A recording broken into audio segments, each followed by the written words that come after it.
You know, there's a really quiet, rhythmic tension surrounding today's subject. We're stepping straight into the shadows for this explainer to explore a creator who has meticulously engineered a totally captivating, dark universe, all while remaining completely hidden herself. Today we're looking at the mastermind behind the Tigress of Yalama. An aspiring Banksy for the dark romance fantasy genre. Wow, right? That is a massive statement. And it immediately begs the question, who exactly is this faceless creator?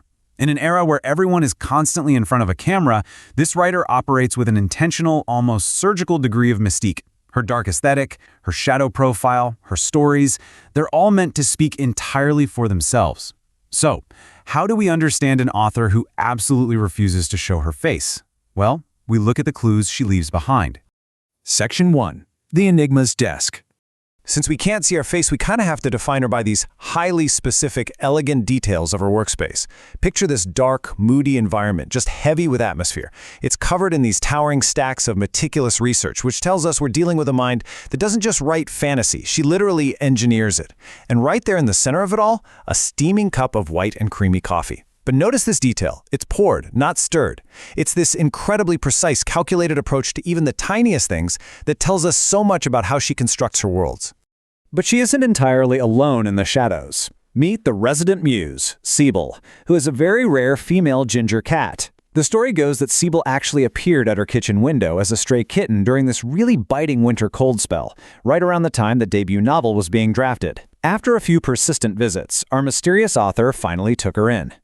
And honestly, this perfectly illustrates the blend of reality and myth that totally defines her work. On one hand, we've got the literal truth, right? A rescued stray kitten saved from the freezing cold. But on the other hand, we see what Sibyl actually represents to the author, a fiery omen.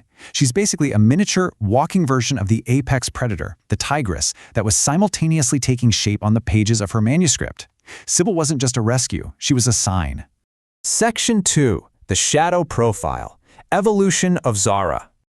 Tracing her evolution, we uncover a uniquely international background. This definitely isn't your typical author's journey. She spent her childhood and early schooling in the East before moving to the West for her formative years, ultimately earning a double degree from a top UK university. She navigates these totally distinct cultural landscapes effortlessly, becoming fluent in 4 spoken languages and 2 written ones. But the most striking phase? Spending over a decade mastering market dynamics in corporate sales, marketing, and finance boardrooms before finally pivoting to become the architect of these morally complex fantasy realms.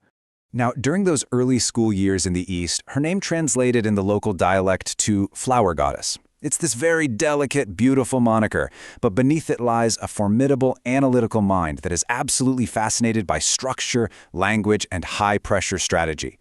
Make no mistake, this is a woman who knows exactly how to command a boardroom, bringing a refined, highly observant presence to absolutely everything she does. Section 3. East meets West. 2 lives of Zara. Here we really see the tension between her 2 lives. On one side, you have the high-stakes corporate strategist, a woman deeply versed in market dynamics and the cold, hard logic of the boardroom. On the other side, she's the architect of Yalama, a creator mapping out an ancient dark fantasy world. And here's the brilliant part. She takes her extensive corporate experience and her real-world understanding of resource scarcity and she weaponizes it. She channels the absolute ruthlessness of corporate warfare right into the untamed magic of her stories. To understand how she actually merges these worlds, you've got to consider the core concept of the black flame. Within the lore, it's a primordial, elemental manifestation of wrath and power. But here is the analytical, almost corporate logic behind the magic. It reacts entirely to a man's intent. It distinguishes very sharply between connection and conquest. She's effectively turned ancient magic into a calibrated weapon against dominance, seamlessly blending old-world fantasy with modern strategic calculation. It's a real game changer. Section 4. Architect of Yalama, Age of Scarcity.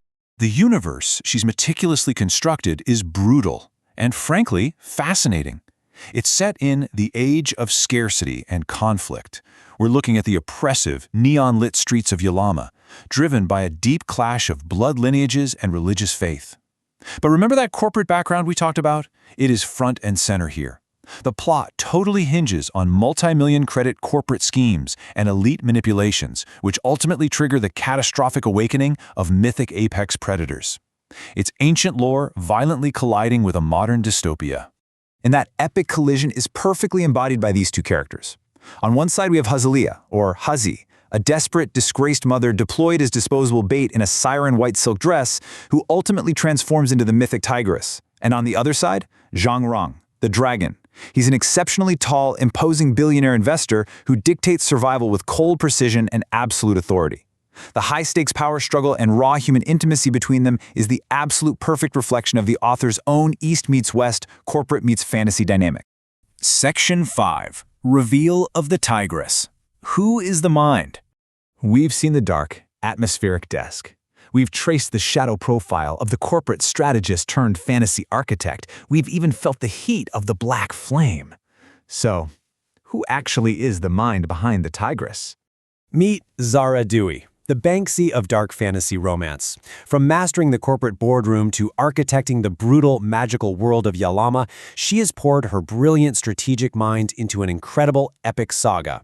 Volume 1 officially launches on August 1st, 2026, and as we wrap up this explainer, I want to leave you with this provocative thought. When an author completely hides their face, but bears their entire strategic soul on the page, are we just reading a fantasy, or are we actually reading the hidden, lawless truths of our own world? I highly recommend keeping an eye out for this one. Until next time, keep questioning, and I'll catch you in the next explainer.